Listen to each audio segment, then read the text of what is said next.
नमस्कार, मैं रीशु सिंह टारगेट वेदालोक में टुडेज करंट अफेयर्स की श्रृंखला प्रस्तुत कर रही हूं। इस नई पहल में हम रोज की खबरों से कुछ प्रश्न बनाएंगे और खबर पर विस्तार से चर्चा करेंगे।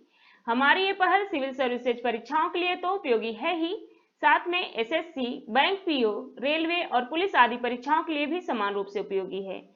आइए आज के सवाल को देखते हैं। आज का पहला सवाल है, विदेश मंत्री सुषमा स्वराज 17 से 18 मार्च के बीच मालदीव की यात्रा की। उन्होंने अपनी यात्रा के दौरान भारत की सहयोग से बने मालदीव का सबसे बड़ा अस्पताल का अनावरण किया। निम्न में से उस अस्पताल का नाम क्या है? 4 ऑप्शन दिए हैं, उसमें से आपको एक चुनना है। तब तक हम इसको विस्तार से देखते हैं। भारत और मालदीव के बीच 3 समझौते पर हस्ताक्षर हुआ। भारत और मालदीव ने वीजा सुविधा, विकास कार्यों में सहयोग, अक्षय ऊर्जा के क्षेत्र में 3 समझौते पर 18 मार्च को हस्ताक्षर किए।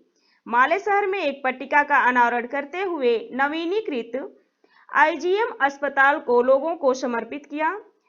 आईजीएम अस्पताल भारत की मदद से बना मालदीव का पहला और सबसे बड़ा सरकारी अस्पताल है। अपनी यात्रा के दौरान दोनों देशों ने हिंद महासागर में शांति और सुरक्षा बनाए रखने पर जोर दिया। इस प्रकार जो आपका ऑप्शन है वो ए सही है, इंदिरा गांधी मेमोरियल अस्पताल यानी आईजीएम अस्पताल। चलिए अगला क्वेश्चन देखते हैं। आपका अगला क्वेश्चन है, फोर्ब्स ने विश्व भर की स्पोर्ट टीमों के सबसे अमीर मालिकों की सूची जारी की है। नीचे दिए गए व्यक्तियों में सबसे शीर्ष स्थान पे कौन है? 4 ऑप्शन दिए हैं, उसमें से आपको एक बताना है। तब तक हम खबर को विस्तार से देखते हैं। फोर्ब्स ने विश्व भर की स्पोर्ट्स टीमों के सबसे अमीर मालिकों की सूची जारी की है। इस सूची में भारतीय व्यवसायी मुकेश अंबानी शीर्ष स्थान पर हैं। Mukesh Ambani Indian Premier League यानी आईपीएल में मुंबई इंडियंस टीम के मालिक हैं।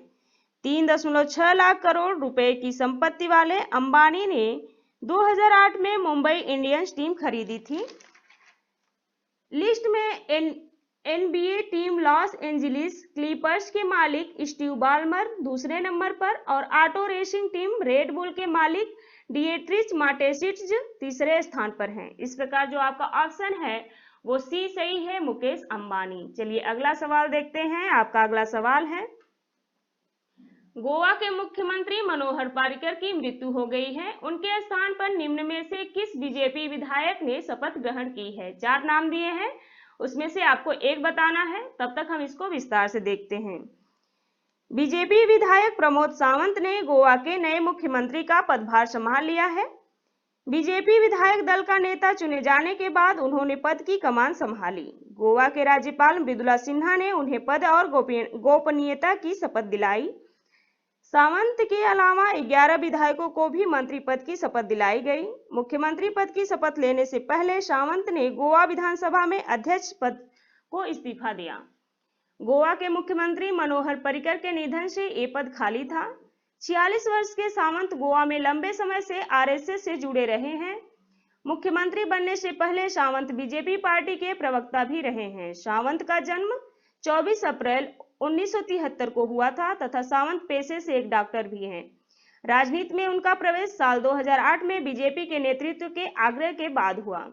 2012 में वह पहली बार विधायक बने। गोवा के राजनीतिक इतिहास में वो सबसे कम उम्र के विधानसभा अध्यक्ष थे। गोवा के युवा आंदोलन में उनके असाधारण कौशल के कारण उन्हें राज्य युवा पुरस्कार से नवाजा गया। इस प्रकार जो आपका ऑप्शन है वो भी सही है, प्रमोद सावंत।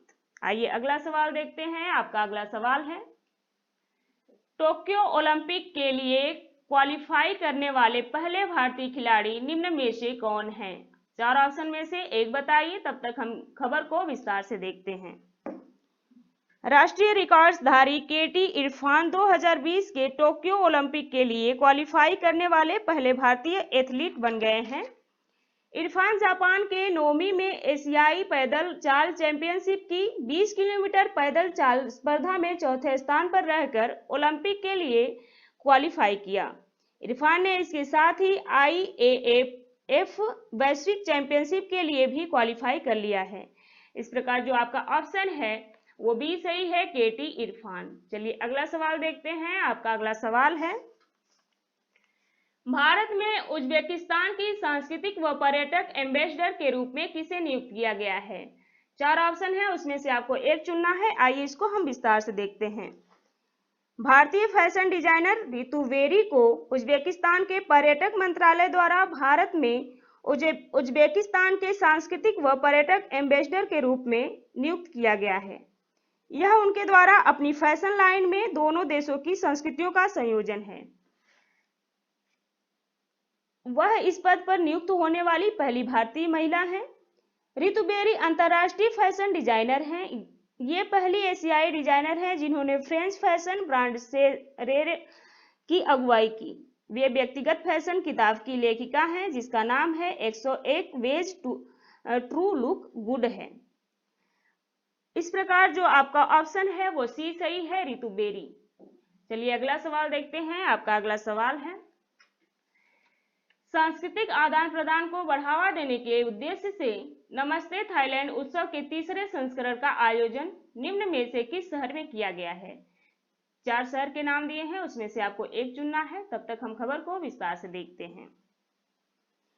द्विपक्षीय संबंधों को मजबूत बनाने के उद्देश्य से तथा भारत और थाईलैंड के बीच सांस्कृतिक आदान प्रदान को बढ़ाने के लिए नमस्ते थाईलैंड उत्सव के तीसरे संस्करण का आयोजन 15 मार्च से 17 मार्च के बीच किया गया।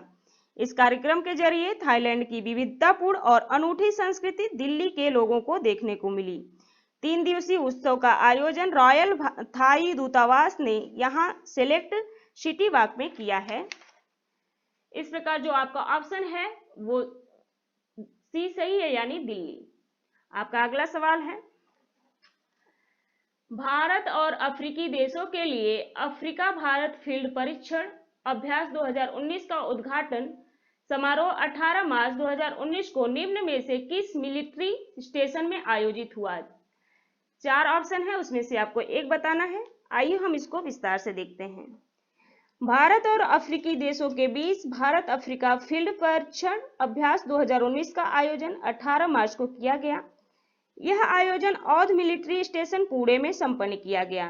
यह अभ्यास कार्यक्रम 18 मार्च से 27 मार्च तक चलेगा। इसमें 17 अफ्रीकी देशों के साथ साथ मराठा लाइट इन्फेंट्री ने भी भाग लिया। मराठा लाइट इन्फेंट्री ने भारत की प्रतिनिधित्व किया। इस प्रकार जो आपका ऑप्शन है वो बी सही है, और मिलिट्री स्टेशन पुणे।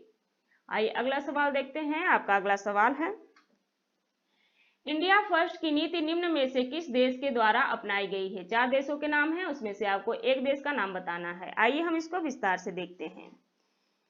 विदेश मंत्री सुषमा स्वराज के 2 दिवसीय यात्रा के दौरान मालदीव ने इंडिया फर्स्ट की अपनी नीति को लेकर फिर से प्रतिबद्धता जताई है। पड़ोसी देशों को प्राथमिकता देने की नीति के तहत भारत सरकार मालदीव के सामाजिक व आर्थिक विकास के लिए पूरा सहयोग देने के लिए तैयार है। इस प्रकार जो आपका ऑप्शन है वो डी सही है, मालदीव। चलिए अगला सवाल देखते हैं। आपका अगला सवाल है, इलेक्ट्रॉनिक वोटिंग मशीन यानी ईवीएम को सूचना के अधिकार के अंतर्गत लाने के केंद्रीय सूचना आयोग के फैसले पर निम्न में से किस हाईकोर्ट ने रोक लगा दी है? 4 हाईकोर्ट के नाम दिए हैं, उसमें से आपको एक चुनना है। आइए हम इसको विस्तार से देखते हैं। इलेक्ट्रॉनिक वोटिंग मशीन को सूचना के अधिकार के अंतर्गत लाने के केंद्रीय सूचना आयोग के फैसले पर दिल्ली हाईकोर्ट ने रोक लगा दी है। CIC के फैसले के खिलाफ निर्वाचन आयोग ने हाईकोर्ट में चुनौती दी थी। दिल्ली हाईकोर्ट में निर्वाचन आयोग की सूचना समिति की तरफ से याचिका दायर की गई है। निर्वाचन आयोग की तरफ से कहा गया है कि ईवीएम राइट टू इंफॉर्मेशन के तहत नहीं लाई जा सकती है। ईवीएम को निर्वाचन आयोग चुनाव के दौरान पूरे देश में इस्तेमाल करता है और आयोग किसी भी ईवीएम का रख रखाव नहीं करता है। इस प्रकार जो आपका ऑप्शन है वो सी सही है, दिल्ली हाईकोर्ट। आइए अगला सवाल देखते हैं। आपका अगला सवाल है, इंडियन वेल्स मास्टर्स टेनिस का खिताब निम्न में से किसने जीता है? 4 ऑप्शन है, उसमें से आपको एक चुनना है। आइए हम इसको विस्तार से देखते हैं। ऑस्ट्रिया के डोमेनिक थिएम ने इंडियन वेल्स मास्टर टेनिस 2019 का खिताब जीत लिया है। इस प्रतियोगिता के फाइनल में डोमेनिक थिएम ने स्विट्जरलैंड के रोजर फेडरर को हराकर यह खिताब अपने नाम किया। डोमेनिक थिएम तीसरी बार इस प्रतियोगिता में फाइनल में पहुंचे थे। थिएम एटीपी मास्टर 1000 क्लब में पहुंचने वाले ऑस्ट्रिया के पहले खिलाड़ी भी बन गए हैं। इस प्रकार जो आपका ऑप्शन है वो ए सही है, डोमेनिक थिएम। ये रहे आज के सवाल। उम्मीद है कि आपको हमारे सवाल पसंद आ रहे हैं। अगर पसंद आ रहे हैं तो ज़्यादा से ज़्यादा लाइक करें, कमेंट करके बताएं। Thank you guys, have a nice day.